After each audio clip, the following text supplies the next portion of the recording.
دن کے 11 بجے ہیں۔ السلام علیکم، یہ ریڈیو پاکستان ہے۔ رئیسہ کاظمی سے خبریں سنیے۔ اہم خبروں کا خلاصہ۔ وزیر اعظم آج ریاض میں شروع ہونے والے فیوچر انویسٹمنٹ انیشیٹو کے 8ویں 2 روزہ ایڈیشن میں شرکت کے لیے سعودی عرب کا سرکاری دورہ کریں گے۔ وزیر اعظم نے علاقائی تعاون کے فروغ کے لیے پالیسی اقدامات پر تیزی سے عمل درآمد کی ضرورت پر زور دیا ہے۔ کل جماعتی حریت کانفرنس کے سینئر رہنما نے اس امر پر زور دیا ہے کہ مذاکرات ہی مسئلہ کشمیر کے حل کا واحد راستہ ہے۔ مشرقی لبنان کے مختلف علاقوں پر اسرائیلی حملوں میں 60 افراد شہید ہو چکے ہیں۔ خبروں کی تفصیل۔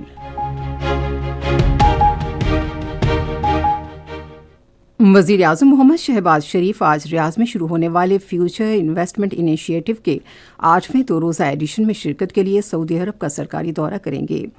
دفتر خارجہ کے مطابق کابینہ کے اہم ارکان وزیر اعظم کے ہمراہ ہوں گے۔ مستقبل کا سرمایہ کاری اقدام مختلف ملکوں کو اقتصادی استحکام اجاگر کرنے، غیر ملکی سرمایہ کاری راغب کرنے اور پائیدار مستقبل کا لائحہ عمل وضع کرنے کے لیے اہم پلیٹ فارم ہے۔ توقع ہے کہ وزیر اعظم سعودی ولی عہد اور وزیر اعظم محمد بن سلمان اور دیگر اعلیٰ سعودی حکام کے ساتھ اہم دوطرفہ ملاقاتیں بھی کریں گے۔ وزیر منصوبہ بندی احسن اقبال نے بڑھتے ہوئے موسمیاتی مسائل سے نمٹنے کے لیے عالمی امداد کی اہمیت کو اجاگر کیا ہے۔ وہ اسلام آباد میں آئندہ ماہ آذربائیجان کے شہر باکو میں COP29 کے عنوان سے منعقد ہونے والی موسمیاتی تبدیلی کانفرنس کی تیاریوں کے حوالے سے اعلیٰ سطح کے اجلاس کی صدارت کر رہے تھے۔ وفاقی وزیر نے موسمیاتی اثرات کے حوالے سے پاکستان کی نازک صورتحال کو اجاگر کیا اور حالیہ سیلاب کے تناظر میں ملک کو موسمیاتی لچک اور مطابقت کی اولین صفوں میں ایک اہم مثال کے طور پر پیش کیا۔ COP29 کانفرنس کے تناظر میں احسن اقبال نے علاقائی تعاون کو فروغ دینے کے لیے پالیسی اقدامات تیز کرنے پر روشنی ڈالی۔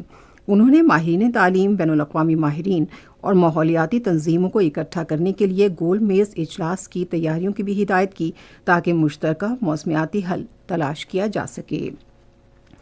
حکومت نے محصولات کی وصولی کو بہتر اور شفاف بنانے اور ٹیکس نظام کو مؤثر بنانے کے لیے جدید ٹیکنالوجی سے بھرپور استفادہ کرنے کا عزم ظاہر کیا ہے۔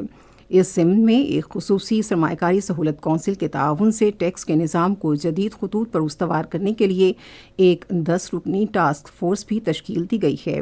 اس کا مقصد فیڈرل بورڈ آف ریونیو کو مکمل ڈیجیٹائز کرنا ہے۔ ٹاسک فورس کا بنیادی مقصد FBR کی ڈیجیٹائزیشن کے لیے پالیسی سطح پر مداخلت، سارے مواد کو خودکار بنانا، سافٹ ویئر کے ذریعے مسائل کا حل اور صوبائی محصولاتی اداروں کے ساتھ تعاون شامل ہیں۔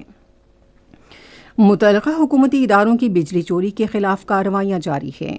تازہ ترین اعداد و شمار کے مطابق اب تک 123 ارب روپے سے زائد وصول کیے گئے ہیں اور 86,000 سے زائد بجلی چوروں کو گرفتار کیا گیا ہے۔ سیکیورٹی فورسز کی منشیات کی اسمگلنگ کے خلاف کارروائیاں جاری ہیں۔ گزشتہ سال ستمبر سے اب تک 1053.82 میٹرک ٹن سے زائد منشیات قبضے میں لی گئیں اور 2100 سے زائد منشیات فروشوں کو گرفتار کیا گیا۔ 26ویں آئینی ترمیم کے حق میں اور chief justice of Pakistan justice Yahya Afridi کے ساتھ اظہار یکجہتی کے لیے کراچی میں ایک پرامن ریلی کا انعقاد کیا گیا۔ شرکاء نے آئینی ترمیم کی منظوری پر قوم کو مبارکباد دی۔ انہوں نے نئے چیف جسٹس کے حق میں نعرے بھی لگائے۔